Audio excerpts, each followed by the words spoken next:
여러분은 어떤 부흥을 꿈꾸고 원하고 계신가요? 부흥. 우리 자녀들이, 그 젊은 세대들이, 다음 세대들이 진정 부흥의 세대가 되었으면 좋겠어요. 부흥, 무엇일까요? 오늘 우리 사도행전 다시 읽기 말씀 속에서 우리 자녀들이 맛보기를 누리기를 원하는 그 부흥이라는 것이 무엇인가 생각해 보는 시간 되었으면 좋겠어요. 눈을 들어 경배해 그 이름 예수 오소서 이것으로 우리를 채워주소서. 오늘 사도행전 다시 읽기 23번째 시간인데요. 벌써 23번째 시간입니다. 오늘 이 23번째 시간에 함께 읽을 말씀 읽고 말씀으로 은혜 나눌게요. 오늘 다시 읽을 말씀은 두 절인데요. 이곳이 두 군데예요. 한 곳은 먼저 사도행전 24장 25절 말씀이고요. 또 한 절은 26장 28절의 말씀입니다. 먼저 24장 25절의 말씀부터 함께 읽을게요. 바울이 의와 절제와 장차오는 심판을 강론하니 벨릭스가 두려워하여 대답하되 지금은 가라. 내가 틈이 있으면 너를 부르리라 하고. 그리고 또 한 절은 26장 28절의 말씀입니다. 아그리빠가 바울에게 이르되 내가 적은 말로 나를 권하여 그리스도인이 되게 하려 하는도다.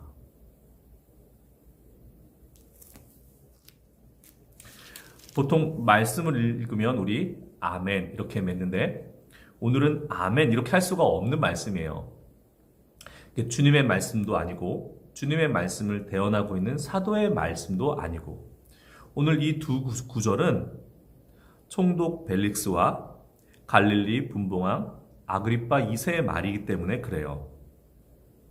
그리고 읽진 않았지만 이 중간에 벨릭스의 후임 총독 베스도의 말도 오늘 좀 다뤄보려고 해요. 이 세 사람 사도를 만났죠. 사도를 자신들 앞에 세우고 진술해 봐라. 그것도 그냥 사적인 진술이 아니라 법정에서 법적인 효력과 책임이 따르는 법정 진술로서 이야기해 봐라.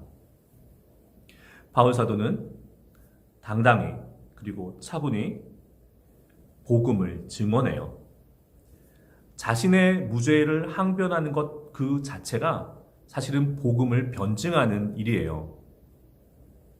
그런데 이 사도에 의해서 제가 설교 시간에 이런 얘기 했습니다. 머리끝부터 발끝까지 가장 깊은 곳에서 가장 외면 껍데기까지 모두 다 복음으로 가득 찬 복음으로 물든 사도. 그 사도의 입을 통해서 생생히 증언되고 있는 그리스도의 복음. 그 앞에 이 세 사람은 서 있는 거예요. 그런데 이 세 사람의 복음에 대한 반응, 그 반응이 참 안타까워요. 그 반응을 살펴보겠습니다. 24장 24절에 이사입니다. 수일 후에 벨릭스가 그 아내 유대 여자 두루실라와 함께 와서 바울을 불러 그리스도 예수 믿는 도를 듣거늘. 지금 바울 사도는 가이사랴에 있는 총독 벨릭스의 그 감옥에 구금되어 있는 상태예요.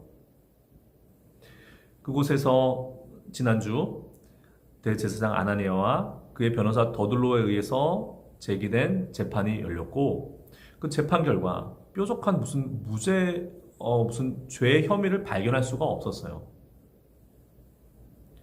그러면 놔줘야 되잖아요. 그런데 벨릭스는 유대인의 눈치를 살피면서 그를 자신의 영내 감옥에 구금해요. 근데 이게 참으로 역설적이게도 그 갇혀 지내는 2년 동안의 세월이 다시금 바울 사도가 복음을 증언하고 그리고 유대인의 살해 위협으로부터 바울 사도를 보호하고 그리고 마침내 로마에 이르게 되는 그 준비 기간으로 사용돼요. 하나님의 구원의 역사는 참으로 신비해요. 그런데 그 감옥에 있는 바울 사도를 이 총독 벨릭스가 법정이 아닌 사적인 자리로 불러내서 그 이야기를 듣는 겁니다. 그런데 그 듣는 자리에는 자신의 아내 드루실라가 함께 있었대요. 갑자기 법정 드라마가 막장 드라마로 좀 바뀔 수 있습니다. 여러분 좀 양해해 주세요. 이 벨릭스와 드루실라의 이야기를 들려드리지 않을 수가 없어요. 이 벨릭스, 안토니우스 펠릭스라는 사람, 어떻게 해서 유대 총독까지 이르게 됐을까요? 그 이야기를 좀 들려드릴게요. 우리의 그 사도행전 이해에 도움이 되고 우리의 신앙생활에 도움이 되리라 그렇게 생각합니다. 이 사람은 그 출신이 참 애매해요. 어떤 역사 기록에 따르면 그리스 노예 출신인데 공을 세워서 부를 모아서 노예 신분을 벗고 자유인이 되었다. 이런 기록도 있어요. 근데 그거는 저는 좀 신뢰하기가 어렵고 이거 한 가지는 분명한 것 같아요. 이 벨릭스와 그의 형 팔라스 당시의 로마 시대에 손꼽히는 거부였대요. 그래서 당시 황제는 클라디우스 황제인데 황제와 가까워지고 그 부를 이용해서 형이 먼저 관직에 오르고 그리고 그 동생 이 벨릭스가 주후 52년 무렵에 유대 지역의 총독까지 오게 된 거예요. 그리고 또 한 가지 사실은 이 벨릭스는 황제 클라우디우스의 딸과 혼이네요. 뭐 직계라기보다는 반계인 것 같아요. 그래도 황실의 공주 아닙니까? 황녀 아닙니까? 가문의 부, 그 다음에 형의 어떤 입지, 그 다음에 황실과 황실의 인척이 되었다는 날개를 다른 거죠. 그리고 유대의 총독으로 옵니다. 근데 이분의 인격이 좀 좋지 않았던 것 같아요. 그리고 이것은 역사 기록, 당시 로마 사회에 이 펠릭스 그 집안에 대한 이야기는 다 회자되었던 것 같아요. 클라디우스 황제가 죽은 다음에 채 2년이 되지 않아서 정략적으로 결혼했던 클라우디우스 황제의 딸을 버립니다. 이혼해요. 그리고 새로운 아내를 맡게 되는데 그게 오늘 성경 본문에 나온 두루실라인데 이 두루실라는 이미 유부녀예요. 헤롯 대왕의 손녀 아그리파 1세의 딸 시리아 왕과 혼이네요. 그 시리아 왕실의 왕비인 거예요. 그런데 미모가 엄청났던 모양입니다. 이 총독 벨릭스가 수작을 걸어요. 역사 기록에 따르면 이거 제가 지어낸 가공의 이야기 아닙니다. 예, 역사에 다 기록되어 있는 역사가들에 의해서 이렇게 기록되어 있는 그런 이야기예요. 마술사 시몬을 보내서 그 두루실라를 유혹한대요. 그래서 갖은 수단 방법을 다 동원해서 이 총독 벨릭스가 두루실라를 자기 부인으로 맞는 거예요. 자신의 세 번째 부인입니다. 막장 드라마예요. 그리고 그 나이 차이가 자기 딸 정도 되는 거예요. 그 두루실라가. 로마 총독의 위세가 권세가 얼마나 대단했으면 그런 인륜적인 그런 일이 일어났을까요? 그리고 아무리 로마 총독의 권력이라도 그 사람의 인격이 정상적인 사람이라면 어떻게 그럴 수 있을까요? 이 벨릭스 총독의 유대를 다스리는 것 또한 말이 아니었던 모양이에요. 잔인하고 학정, 말 그대로 학정이에요. 유대인들을 못 살게 굴고 자신의 입지를 위해서. 다만 유대인들의 지도자, 유대 권력과는 잘 지내려고 애썼던 것 같아요. 그러니까 그들의 요구를 받아들여가지고 법정에 바울 사도를 세우죠. 말 그대로 막장 인생, 막장 드라마예요. 그런데 이들 앞에서 바울 사도가 무엇을 얘기하냐면, 누가는 짧게 기록하고 있지만 의와 절제와 다가올 심판을 이야기해요. 의를 말할 때, 하나님의 공의로움을, 정의에 대해서 말할 때, 사실 하나님의 말씀 앞에 선 인간, 비록 벨릭스가 아니더라도 하나님의 말씀 앞에 선 인간은 찔리고 부끄럽고 자신이 드러나기 때문에 그래요. 벨릭스에게도 찔림이 있었겠죠. 절제에 대해서 사도가 설교할 때 말 그대로 절제하지 못한 인생이었잖아요. 그리고 무엇보다 중요한 것, 다가올 심판에 대해서 말했을 때 벨릭스는 어땠을까요?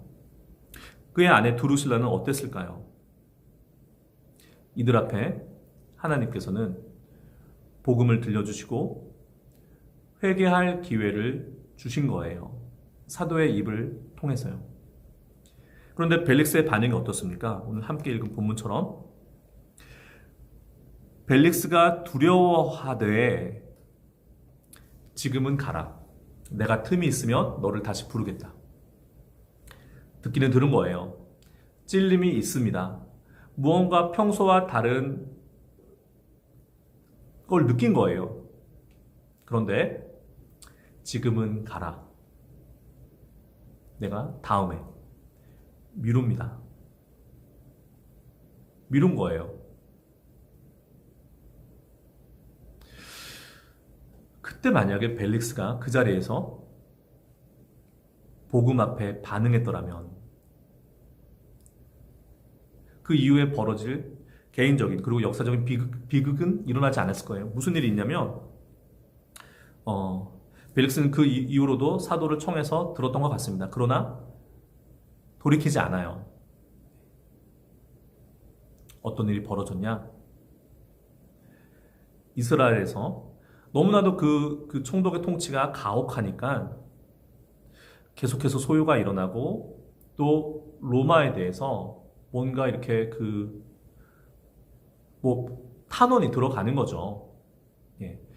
그리고 로마 사회에서 로마에서 벨릭스는 이렇게 평판이 좋은 사람이 아니에요. 그의 행실 한번 보세요. 이때 황제가 네로였는데 네로에 의해서 소환받습니다.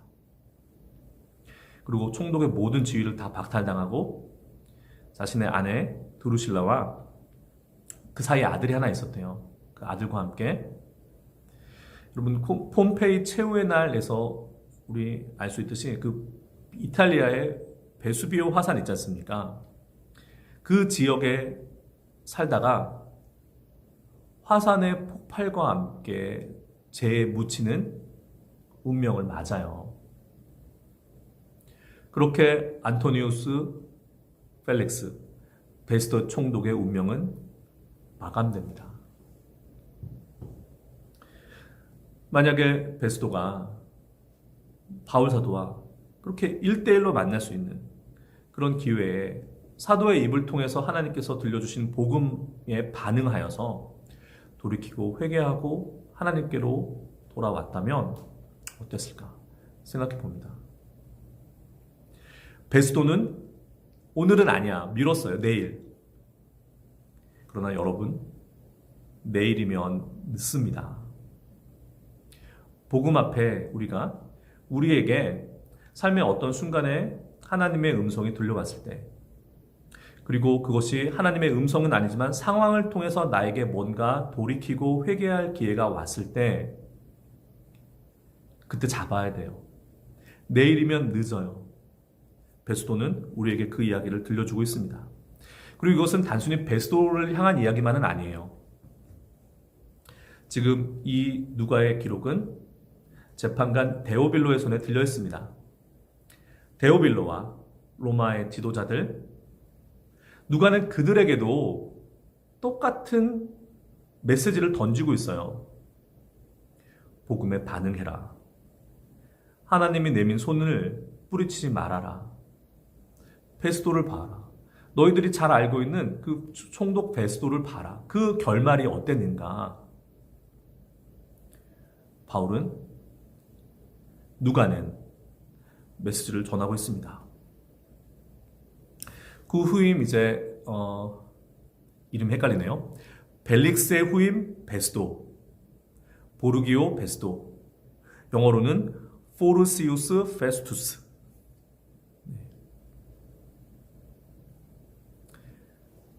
벨릭스의 후임으로 옵니다.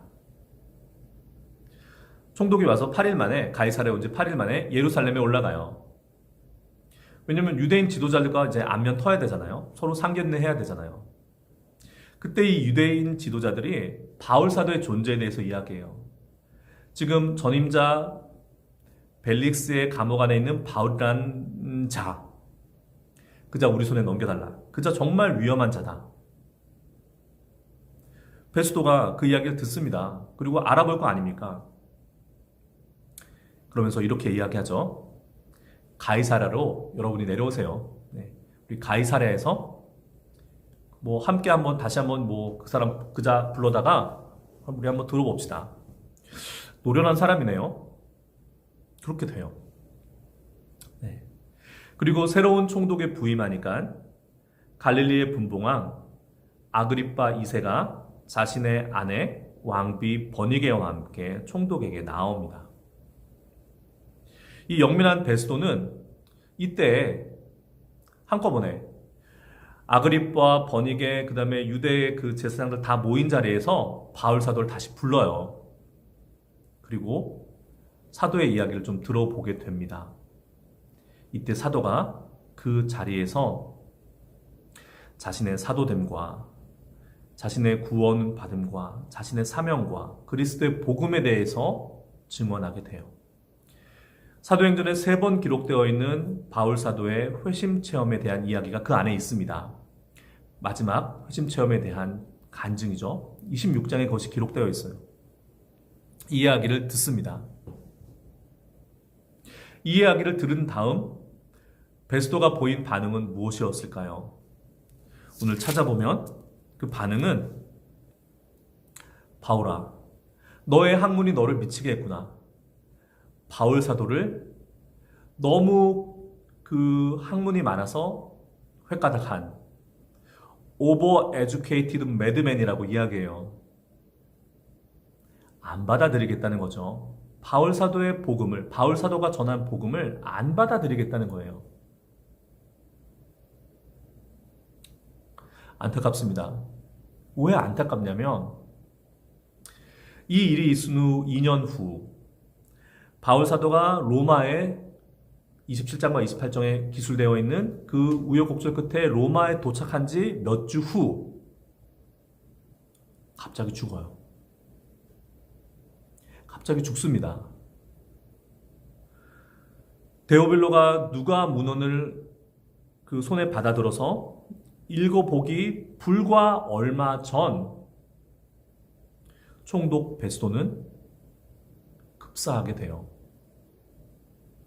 만약 바울 사도의 그 복음 증언을 듣고 베스도가 그것을 받아들였다면 어땠을까요?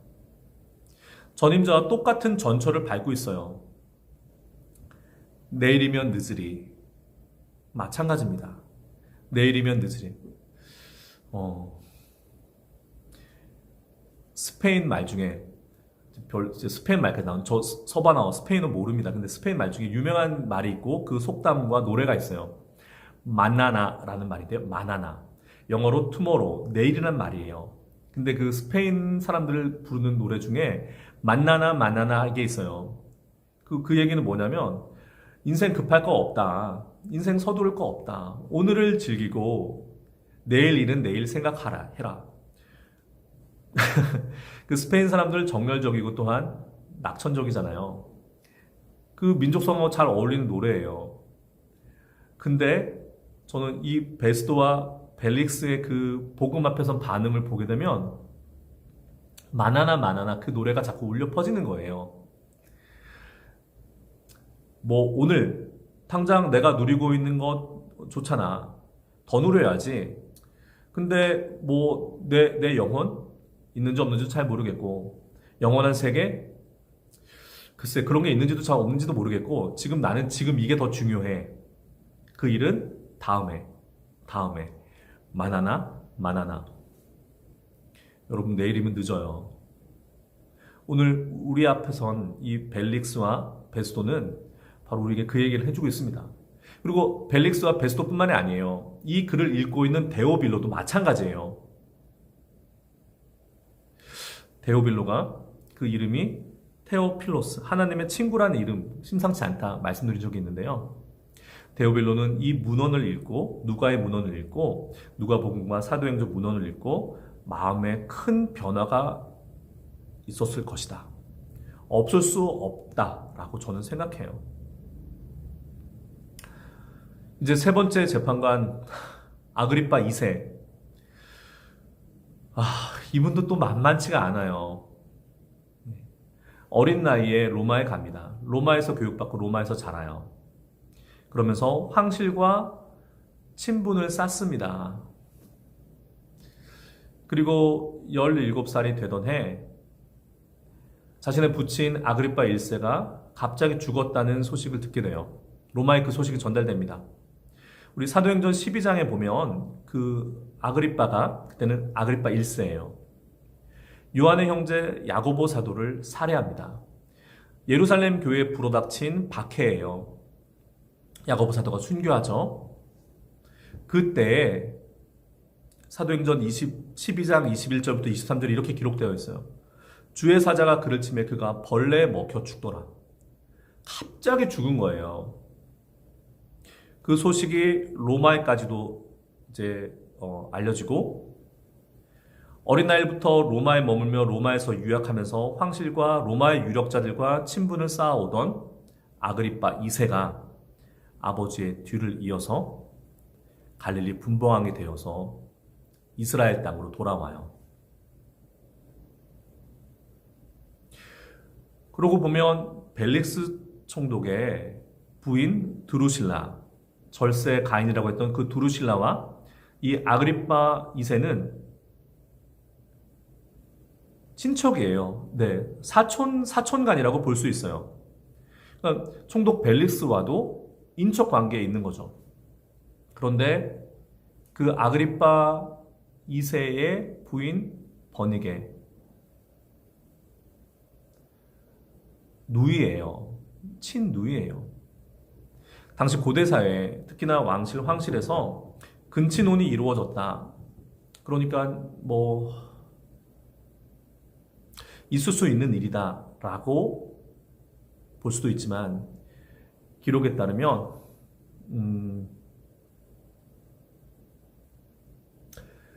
그런 혼인이 이루어지기 전부터 입에 담기가 좀 그런데 근친 상관 관계에 있었던 그런 사이라는 거예요. 네, 복잡합니다. 그리고 이거 막장이에요. 막장 드라마예요. 네. 이 아그리파 앞에 바울 사도가 섰어요. 바울 사도가 자신의 간증과 그리스도의 복음을 다 증언하면서 이런 말을 남겨요. 26장 26절에 왕께서는 이 일을 아시기로 내가 왕께 담대히 말하노니 이 일에 하나라도 아시지 못함이 없는 줄 믿나이다. 이 일은 한쪽 구석에서 행한 것이 아니니이다. 예수 그리스도의 십자가 사건 그리고 그의 부활하심은 한쪽 구석에서 은밀하게 이루어진 일이 아닌 거예요. 백주 대낮에 공개적으로 많은 사람 앞에서 세상 앞에서 당시 유대 사회에서 그리고 로마 사회에서 번져가고 있던 가장 핫한 인물은 예수님이에요. 그가 부활하셨다는 거예요. 나사렛 예수가. 그리고 그 나사렛 예수의 부활 소식이 사도에 의해서 예루살렘 교회와 안디옥 교회와 곳곳에 세워진 교회에 의해서 들불처럼 번져나가고 있을 때예요. 공개적입니다. 이 일은 코너에서 구석에서 이루어지는 일이 아니다. 무슨 얘기입니까? 아그리빠 왕이 은밀한 곳에서 말 그대로 구석에서 세상 사람 몰래 범죄했던 일, 벌였던 일, 그 추악한 일, 하나님 앞에서 회개하라는 말이 들어있어요. 당시 그렇게 감추려고 했던 모든 일들을 세상이 다 알고 있었어요. 아그리빠 2세와 버니게의 일. 역사의 기록에 남아있습니다.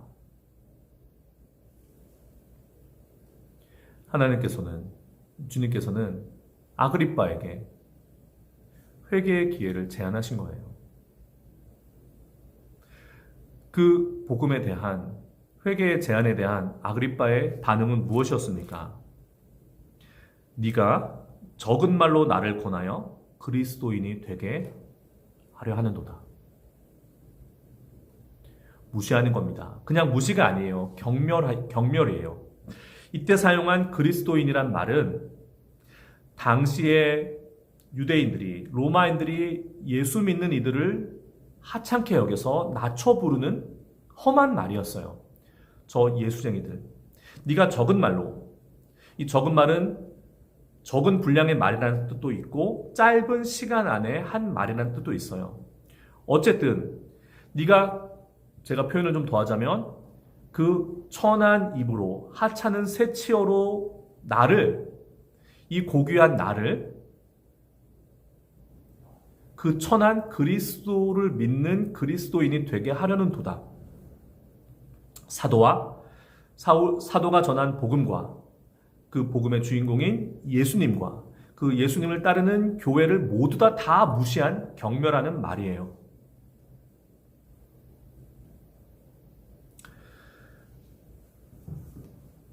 총독 벨릭스는 미뤘어요. 미뤘습니다. 나중에. 두 번째 총독 베스도는 저 미친이가 사도를 무시했어요. 그리고 세 번째 재판관 아그리빠는 복음을 경멸했어요. 왜 그랬을까요? 그때 복음을 받아들였으면 돌이킬 수 없는 일 맞지 않았을 텐데. 아그리빠의 최후에 대해서 우리 말하지 않을 수 없습니다. 아그리빠와 버니게의 최후에 대해서 주 66년에 유대에서 반란이 일어나요. 로마가 이제 도저히 안 되겠다. 장군 티투스를 보내서 철저히 진압합니다. 이때 분봉왕 아그리빠는 로마로 소환돼요. 죽습니다. 처형당해요. 그리고 그의 아내 버니게는 참으로 막장 드라마게도 로마 장군, 개선 장군 티투스의 첩이 돼요. 이게 뭡니까? 이 이야기를 다 읽게 된 이 막장 드라마도 같은, 그러나 준엄한 하나님의 심판이 담겨있는 이 이야기를 데오빌로가 읽게 됐을 때, 그리고 데오빌로와 로마의 지도자들, 로마의 유력자들이 이 사실을 알게 됐을 때, 왜냐하면 자기네들이 알고 있는 사람이에요. 베스도나 벨릭스나 아그리빠나 다 아는 사람들이에요. 그리고 그 중에는 개인적으로 친분이 있었던 사람도 있었을 거예요. 이들의 벼락출세와 몰락이 실은 이들 자신만의 문제가 아니라, 우연이 아니라 그들을 섭리하시고 그들에게 복음을 알려주시고 그 복음 앞에서 돌이킬 것을 권하셨던 하나님의 손에 있는 일이라는 사실을 알게 되면 어떻게 될까요?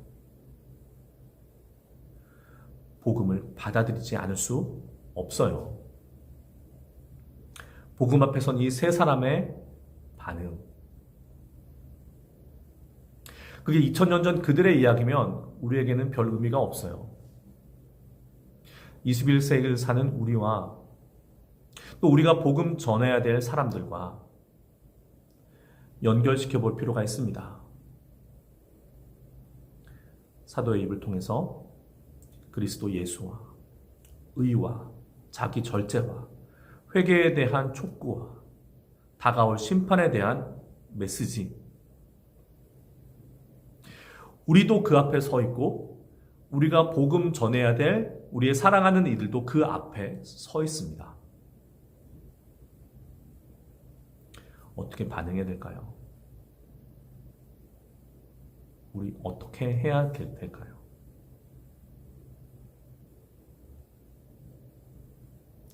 이제 이 장면을 마지막으로 사도는 로마 호성손에 올라서 로마를 향한 항해를 시작하게 돼요.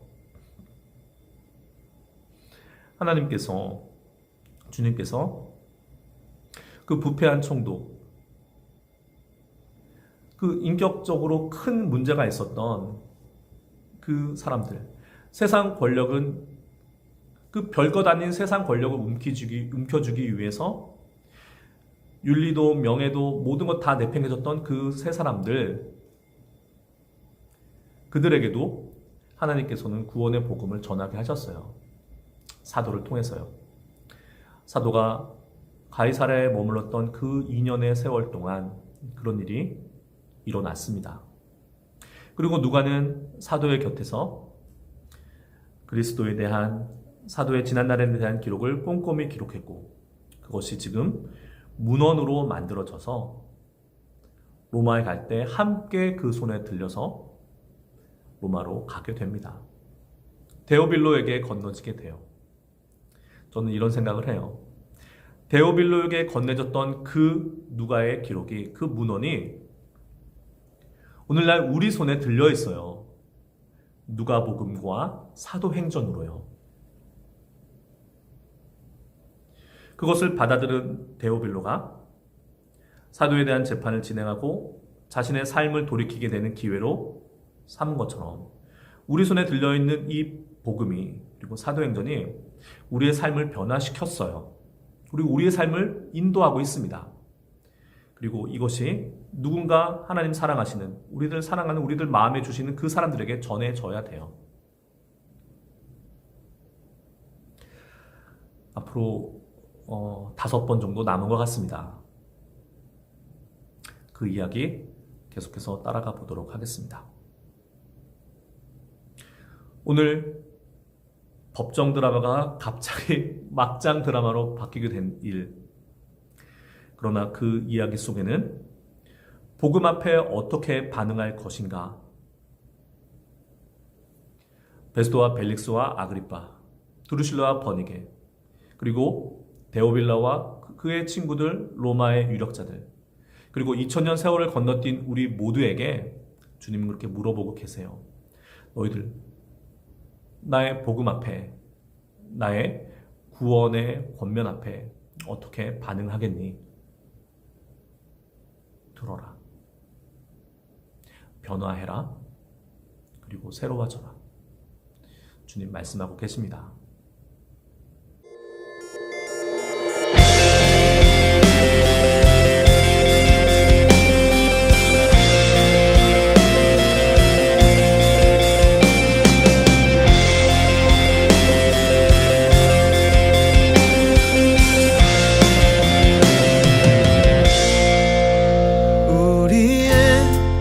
갈망은 주님의 말씀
기쁨과 자유 있네. 주를 찬양하는 모든 백성